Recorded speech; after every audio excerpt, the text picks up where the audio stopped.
ಹೆಚ್ಚಾಗಿ ನೀನು ಏನೇ ಮಾಡು ಕಾಂಡಮ್ ಯೂಸ್ ಮಾಡು ಅಷ್ಟೇ ಹೇಳ್ತಾ ಇದ್ರು. ಸೊ ಅವಾಗ ಎಷ್ಟೋ ಜನ ಕಾಂಡಮೇ ಯೂಸ್ ಮಾಡ್ತಾ ಇರಲಿಲ್ಲ. ಸೊ ಕಾಂಡಮ್ ಯೂಸ್ ಮಾಡಿ ನೀವು ಇದು ಮಾಡಿ ಸೆಕ್ಸ್ ಮಾಡಿ ನಿಮ್ಮ ಆರೋಗ್ಯನ ನೀವು ಕಾಪಾಡ್ಕೊಳ್ಳಿ. ನಾಳೆ ದಿವಸ ನೀವು ನಿಮ್ಮ ನಂಬ್ಕೊಂಡು ಮಕ್ಕಳಿರ್ತಾರೆ, ಅಪ್ಪ ಅಮ್ಮ ಇರ್ತಾರೆ. ನಾನು ರೇಡಿಯೋ ಸ್ಟೇಷನ್ಗೆ ಆ್ಯಸ್ ಎ ಕಮ್ಯುನಿಟಿ ವಾಯ್ಸ್ ಆಗಿ, ರೇಡಿಯೋ ಜಾಕಿಯಾಗಿ ನಾನು ನಿಮಗೆ ದೇವ್ರು ಒಳ್ಳೇದು ಮಾಡ್ತಾನೆ, ನೀವು ಮುಂದೆ ಹೀರೋ ಆಗಿ ಬದುಕ್ತೀರಾ ಅಂತ ಹೇಳ್ಬಿಟ್ಟು ಅವ್ರಿಗೆ ಕಾಯಿನ ಕೊಟ್ಟು ತಗೊಳ್ಳಿ, 10 100 ಆಗಲಿ, 100 1000 ಆಗಲಿ, 1000 ಲಕ್ಷ ಆಗಲಿ, ಲಕ್ಷ ಕೋಟಿ ಆಗಲಿ, ಕೋಟಿ ಮನಸ್ಸನ್ನ ಗೆಲ್ತೀರಾ ನೀವು ಅಂತೇಳಿ ಆ ಒಂದು ಬ್ಲೆಸ್ ಮಾಡಿ ನಾನು ಅದನ್ನು ಮಾಡ್ಕೊಂಡು ಬಂದೆ. ಅದು ಈಗಿನ ಇದಕ್ಕೂ ಕೂಡ ಅದು ಟ್ರೆಂಡಲ್ಲೇ ಇದೆ. ಜಯನಗರ 4 ಕ್ಲಾಕು. ಹಾಯ್ ಹಲೋ ನಮಸ್ಕಾರ ಸ್ನೇಹಿತರೆ, ನೀವು ಕೇಳ್ತಿದ್ರೆ ಬೆಂಗಳೂರಿನ ಮೊಟ್ಟ ಮೊದಲ ಸಮುದಾಯ ಬಾನುಲಿ 90.4 ಕಂಪನಾಂಕಗಳ CR ರೇಡಿಯೋ ಆಕ್ಟಿವ್. ನಾನು ನಿಮ್ಮ ನೆಚ್ಚಿನ ರೇಡಿಯೋಗಳು ಪ್ರಿಯಾಂಕಾ. ಇವತ್ತಿನ ಕಾರ್ಯಕ್ರಮಕ್ಕೆ ತಮ್ಮೆಲ್ಲರಿಗೂ ಸ್ವಾಗತ ಸುಸ್ವಾಗತ ಅಂತೇಳಿ. ಇಮ್ಕಾ ಬುಕ್ ಆಫ್ ರೆಕಾರ್ಡ್ ಆಗಿದೆ ನಿಂದು ಅಂತಲೂ ಕೂಡ ಹೇಳಿದ್ರು. ಸಾಕಷ್ಟು ಅವಾರ್ಡ್ಸ್ಗಳು, ಸಾಕಷ್ಟು ಸನ್ಮಾನಗಳು, ಅದೆಲ್ಲ ಹೆಂಗೆ ಅಂತಂದರೆ ನಾನು ಬಯಸದೆ ಬಂದ ಭಾಗ್ಯ ಅಂತಲೇ ಹೇಳ್ಬೋದು. ಅದಾದಮೇಲೆ ಸುದೀಪ್ ಅವ್ರ ಬ್ಯಾನರಲ್ಲಿ ವಾರಸ್ದಾರ ಸೀರಿಯಲ್ ಬರುತ್ತೆ ಯಜ್ಞ ಶೆಟ್ಟಿ ಅವ್ರ ಜೊತೆ, ಅದರಲ್ಲೂ ಕೂಡ ನಾನು ಆ್ಯಕ್ಟ್ ಮಾಡ್ತೀನಿ. ನೀವು HIV ಬಗ್ಗೆ ಎಲ್ಲ ಜಾಗೃತಿ ಮೂಡಿಸ್ತಾ ಇದ್ರೆ ಅಂತ ಹೇಳಿದ್ರೆ, ನಿಮ್ಮ ಅಡ್ಡಗಳಿಗೆ ಹೋಗಿ ಜಾಗೃತಿ ಮೂಡಿಸ್ತಾ ಇಲ್ಲ, ಕಾಂಡಮ್ ಎಲ್ಲ ಅಲ್ಲಿಗೆ ಹೋಗಿ ಸಪ್ಲೈ ಮಾಡ್ತಾ ಇದ್ವಿ. ಕೆಲವೊಂದು ಟೈಮಲ್ಲಿ ಅವ್ರನ್ನೇ ಆಫೀಸಿಗೆ ಕರಿತಿದ್ವಿ ನಾವು. ಅವ್ರ ಜಾಗಕ್ಕೆ ಹೋದಾಗ ಕೆಲವೊಬ್ರು ಸರಿಯಾಗಿ ರೆಸ್ಪಾನ್ಸ್ ಮಾಡ್ತಾ ಇರಲಿಲ್ಲ. ಯಾಕೆಂದರೆ ಅವಾಗ ಅವ್ರದ್ದು ಬಿಸ್ನೆಸ್ ನಡೆಯುವಂಥ ಟೈಮಲ್ಲಿ ನಾವು ಕೂತ್ಕೊಂಡು ಅವ್ರ ಟೈಮಲ್ಲಿ ಮಾಡೋಕ್ಕಾಗಲ್ಲ ಅಂತಲೇ ಕೆಲವೊಂದು ಸಂಡೇಗಳಲ್ಲಿ ಅವ್ರಿಗೆ ಆಫೀಸ್ಗೆ ಕರೆಸಿ ಮೀಟಿಂಗ್ಗಳನ್ನ ಮಾಡಿ ಅವ್ರಿಗೆ ನಾವು ತಿಳಿಸ್ತಿದ್ವಿ. ಈಗೆಲ್ಲ ಹೀಗೆ ಬರುತ್ತೆ, ಬ್ಲಡ್ನ ಟೆಸ್ಟ್ ಮಾಡಿಸ್ಕೊಳ್ದೆ ನಾವು ತಗೊಳ್ಳೋದ್ರಿಂದ HIV ಬರುತ್ತೆ, ಇಂಜೆಕ್ಷನ್ನ ನಾವು ಒಂದು ಸತಿ ಒಬ್ರಿಗೆ ಯೂಸ್ ಮಾಡಿದ್ನ ಮತ್ತು ಅದನ್ನೇ ಇನ್ನೊಬ್ರಿಗೆ ಯೂಸ್ ಮಾಡೋದ್ರಿಂದನೂ ಕೂಡ ಬರುತ್ತೆ ಅಂತೇಳಿ ಈ ಥರ ಅವೇರ್ನೆಸ್ನ ಕೊಟ್ಕೊಳ್ತಾ ಬಂದಾಗ ಕಮ್ಯುನಿಟಿ ವರ್ಗಗಳಿಗೆ ಅರ್ಥ ಆಗಿದೆ. ಅಂದರೆ ನೀವೇನಾದ್ರು ಸರ್ವೆ ಮಾಡಿದ್ರಾ ಆ ಟೈಮಲ್ಲಿ? ಏನಾದ್ರು ಬೆಂಗಳೂರಲ್ಲಿ HIV ಸ್ಪ್ರೆಡ್ ಆಗಿತ್ತಾ? ಏನು ಆ ಥರ ಸ್ಪ್ರೆಡ್ ಆಗಿತ್ತು ಅನ್ನೋದಕ್ಕಿಂತ ಅದ್ರ ಪರವಾಗಿ ಕೆಲಸ ಮಾಡುವಂಥ ಆರ್ಗನೈಸೇಷನ್ಸ್ಗಳು ಬಂದಿತ್ತು. ಅವಾಗ ಕರ್ನಾಟಕ ಏಡ್ಸ್ ಪ್ರಿವೆನ್ಷನ್ ಸೊಸೈಟಿಯವರು ಎಲ್ಲ ಸಂಘ ಸಂಸ್ಥೆಗಳಿಗೆ ಪ್ರಾಜೆಕ್ಟ್ಗಳನ್ನ ಕೊಡೋಕ್ಕೆ ಶುರು ಮಾಡಿದ್ರು HIV ಪ್ರಮಾಣನ ಕಡಿಮೆ ಮಾಡಲಿಕ್ಕೆ. ಸೊ ಅವಾಗ ಎಷ್ಟೋ ಜನ ಕಾಂಡಮೇ ಯೂಸ್ ಮಾಡ್ತಾ ಇರಲಿಲ್ಲ. ಸೊ ಕಾಂಡಮ್ ಯೂಸ್ ಮಾಡಿ ನೀವು ಇದು ಮಾಡಿ ಸೆಕ್ಸ್ ಮಾಡಿ ನಿಮ್ಮ ಆರೋಗ್ಯನ ನೀವು ಕಾಪಾಡ್ಕೊಳ್ಳಿ. ನಾಳೆ ದಿವಸ ನೀವು ನಿಮ್ಮ ನಂಬ್ಕೊಂಡು ಮಕ್ಕಳಿರ್ತಾರೆ, ಅಪ್ಪ ಅಮ್ಮ ಇರ್ತಾರೆ, ಇವ್ರಿಗೂ ಏನೂ ಆಗದೆ ಇರಲಿ ಅಂತೇಳಿ ಆ ಒಂದು ಪ್ರೋಸೆಸ್ನ ಮಾಡಲಿಕ್ಕೆ ಅವ್ರಿಗೆ ಕೊಟ್ಟಿದ್ದು. ನಿಮ್ಗೆ ಇದ್ರ ಬಗ್ಗೆ ಮುಂಚೆನೇ ಅವೇರ್ ಇತ್ತು? ಸ್ವಲ್ಪ ತಿಳ್ಕೊಂಡಿದ್ದೆ, ಸ್ವಲ್ಪ ಅವೇರ್ ಇತ್ತು. ಸೊ ಅದ್ರ ಜೊತೆಗೆ ಇನ್ನೊಂದಷ್ಟು ತಿಳ್ಕೊಂಡೆ ಜಾಸ್ತಿ. ಟ್ರೈನಿಂಗ್ಸ್ಗಳು, ಮೀಟಿಂಗ್ಸ್ಗಳು ಇದೆಲ್ಲ ಹೋದಾಗ ಇನ್ನೊಂದಷ್ಟು ಜಾಸ್ತಿ ನಮಗೆ ಎಕ್ಸ್ಪ್ಲೈನ್ ಮಾಡಕ್ಕೆ ಸ್ಟಾರ್ಟ್ ಆದ್ರೆ ಅವಾಗ ಕಂಪ್ಲೀಟ್ ಆಗಿ ನಮ್ಗೊಂದು ಚಿತ್ರಣ ಸಿಕ್ತು. ಸೊ ಇದರಿಂದ ಹೀಗೆ ಅಂತ. ಸೊ ಅಲ್ಲ, ನಿಮ್ಮ ಮಾತನ್ನ ಕೇಳ್ತಾರಾ ನಿಮ್ಮವರೇನೆ ಹೋದಾಗ? ಖಂಡಿತ ಕೆಲವರು ರೆಸ್ಪಾನ್ಸ್ ಮಾಡ್ತಾರೆ, ಕೆಲವರು ರೆಸ್ಪಾನ್ಸ್ ಮಾಡಲ್ಲ. ನಮ್ಮ ಒಂದು ಉದ್ದೇಶ ಏನು, ಅವ್ರನ್ನ ಅಪಾಯ ಅಂಚಿನಿಂದ ಕರ್ಕೊಂಡು ಬರೋದು. ಸೊ ಅವ್ರಿಗೆ ಒಂದು ಮಾಹಿತಿನ ಕೊಡುವಂಥದ್ದು. ಸೊ ಆ ಒಂದು ಮಾಹಿತಿ ನಮಗೆ ಎಷ್ಟು ಜನ ಸಿಗ್ತಾರೆ ಅಷ್ಟು ಜನ ಕೊಟ್ಟು. ಆಸ್ ಎ ನೀವೇ ಆ ಫೀಲ್ಡಲ್ಲಿ ಇರೋದ್ರಿಂದ ಪರ್ ಡೇ ಒಂದು ದಿನಕ್ಕೆ ಒಂದು 7-8 ಗಿರಾಕಿಗಳು ಬರ್ತಾ ಇದ್ರು ಅಂತ ಹೇಳ್ತಿದ್ರಿ.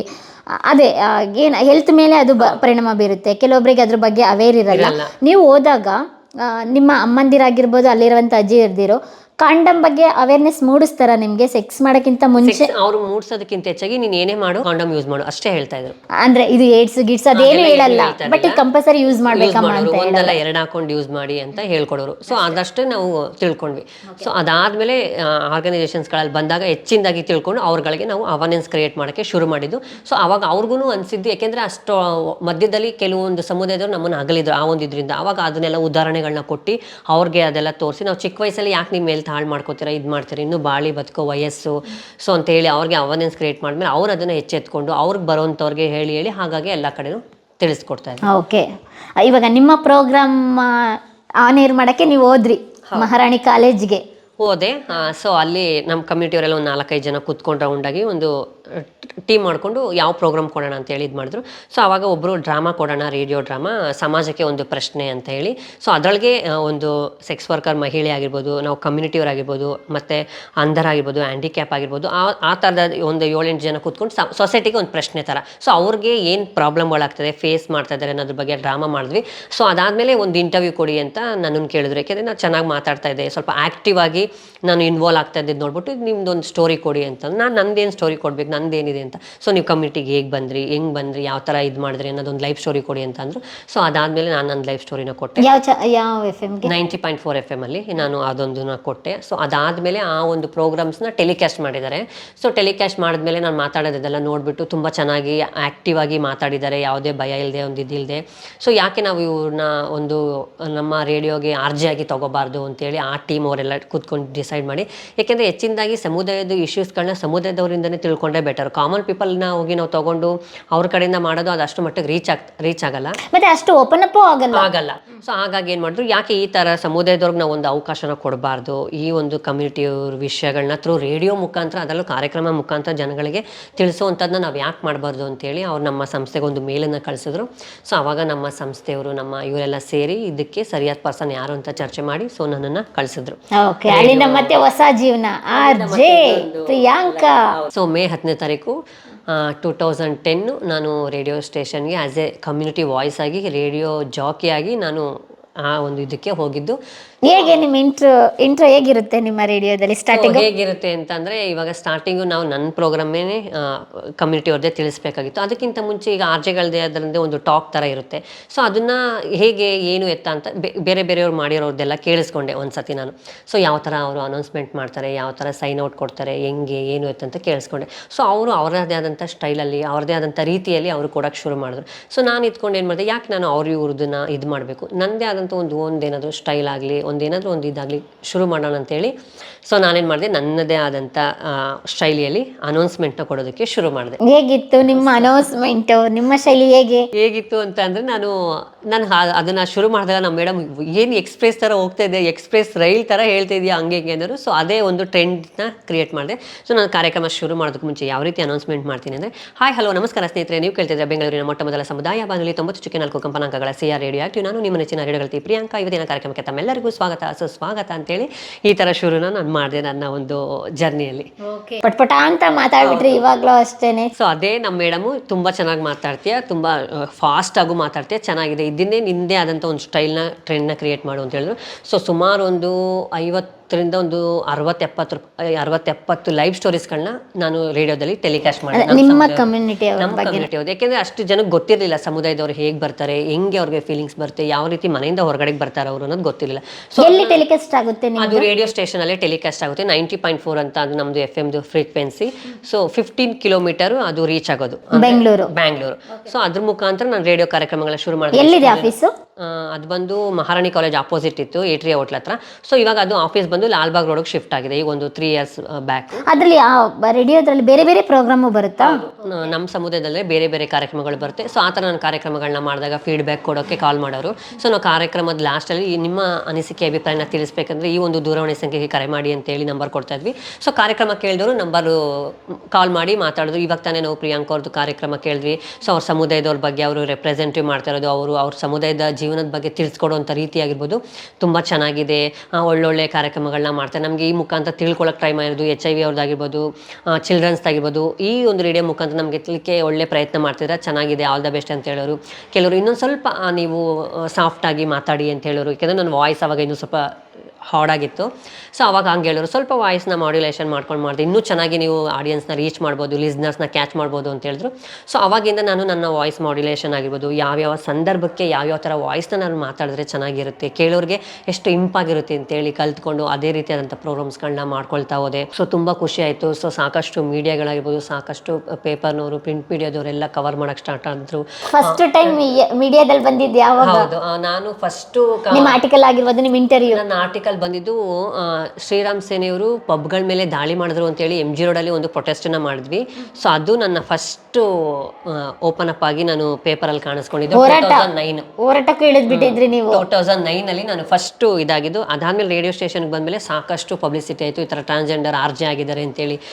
ಇಂಡಿಯಾದಲ್ಲೇ ಫಸ್ಟ್ ಅಂತೇಳಿ ಒಂದು ರೆಕಗ್ನೈಸ್ ಆಗುತ್ತೆ. ನಮ್ಮ ಮೇಡಮ್ ಹೇಳೋವರೆಗೂ ನನಗೆ ಗೊತ್ತಿರಲಿಲ್ಲ. ಆಮೇಲೆ ಲಿಮ್ಕಾ ಬುಕ್ ಆಫ್ ರೆಕಾರ್ಡ್ ಆಗಿದೆ ನಿಂದು ಅಂತಾನು ಕೂಡ ಹೇಳಿದ್ರು. ಸಾಕಷ್ಟು ಅವಾರ್ಡ್ಸ್ಗಳು, ಸಾಕಷ್ಟು ಸನ್ಮಾನಗಳು, ಅದೆಲ್ಲ ಹೆಂಗೆ ಅಂತಂದರೆ ನಾನು ಬಯಸದೆ ಬಂದ ಭಾಗ್ಯ ಅಂತಲೇ ಹೇಳ್ಬೋದು. ಆ ಒಂದು ಅವಕಾಶ, ಆ ಒಂದು ಪ್ಲ್ಯಾಟ್ಫಾರ್ಮ್ ನನಗೆ ಅವತ್ತು ಅವ್ರು ಕ್ರಿಯೇಟ್ ಮಾಡಿ ಕೊಟ್ಟಿರಲಿಲ್ಲ ಅಂದಿದ್ರೆ ಇವತ್ತು ನಾನು ಇಲ್ಲಿವರೆಗೂ ಬಂದು ಮಾತಾಡುವಂಥ ಪ್ರಮೇಯನೇ ಇರ್ತಿರಲಿಲ್ಲ. ನಾನು ಸಮುದಾಯದೊಳ ಮಧ್ಯದಲ್ಲಿ ನಾನು ಅದೇ ವೃತ್ತಿನ ಮಾಡ್ಕೊಂಡು ಮುಂದುವರಿಬೋದಾಯಿತು. ಸೊ ಇವತ್ತು ಅದನ್ನೆಲ್ಲ ಮೆಟ್ಟಿ ನಿಂತು ನಮ್ಮ ಸಮುದಾಯದಲ್ಲೂ ಕೂಡ ಸಾಕಷ್ಟು ಜನ ಮುಂದೆ ಬರ್ತಾರೆ, ಸಾಧಿಸ್ಬೋದು, ತೋರಿಸ್ಬೋದು ಅನ್ನೋದನ್ನು ನಾನು ಇವತ್ತಿನ ದಿವಸದಲ್ಲಿ ತೋರಿಸ್ಕೊಟ್ಟಿದ್ದೀನಿ. ಸೊ ನನ್ನ ರೇಡಿಯೋ ಜರ್ನಿ ಜೊತೆಲಿ ನನ್ನ ಫಿಲಿಮ್ಸ್ ಆಗಿರ್ಬೋದು, ಶಾರ್ಟ್ ಮೂವೀಸ್ಗಳಾಗಿರ್ಬೋದು, ಮಾಡೆಲಿಂಗ್ ಜಗತ್ತಿಗಾಗಿರ್ಬೋದು ಸಾಕಷ್ಟು ಕಡೆ ಮಿಂಚ್ತೆ ಅಂತ ಹೇಳ್ಬೋದು. 2010-11 ಅಪ್ ಟು ಒಂದು 18-19-20 ನಂದು ಹವಾ ಆಗಲಿ, ನಂದು ಟ್ರೆಂಡ್ ಆಗಲಿ ಕ್ರಿಯೇಟ್ ಆಗಿತ್ತು, ಈಗಲೂ ಕೂಡ ಇದೆ. ಈ ಟೈಮಲ್ಲಿ RJ ಪ್ರಿಯಾಂಕಾ ಮೂವಿ ಕಡೆ ಯಾವಾಗ ಹೋಗಿದ್ದು? ಸೊ ಮೂವಿಗೆ ಯಾವಾಗ ಹೋಗಿದ್ದು ಅಂದರೆ ಮೂವಿಗಿಂತ ಮುಂಚೆ ಸೀರಿಯಲ್ ಆಫರ್ ಬಂತು, ಸೂರ್ಯಕಾಂತಿ ಅನ್ನೋ ಸೀರಿಯಲ್. ಅವರೇ ಆಫರ್ ಮಾಡಿದ್ರು. ಓಕೆ. ಅವರೇ ಈ ತರ ಒಂದು ಕ್ಯಾರೆಕ್ಟರ್ ಇದೆ ಸೂರ್ಯಕಾಂತಿ ಸೀರಿಯಲ್ ಅಲ್ಲಿ, ಅದಲ್ಲೂ ಟ್ರಾನ್ಸ್ಜೆಂಡರ್ ಅಂದ್ರೆ transgender but friend character. So ಆ ತರ ಕೈ ತಟ್ಟೋದು ಆ ತರ ಯಾವುದೂ ಇಲ್ಲ.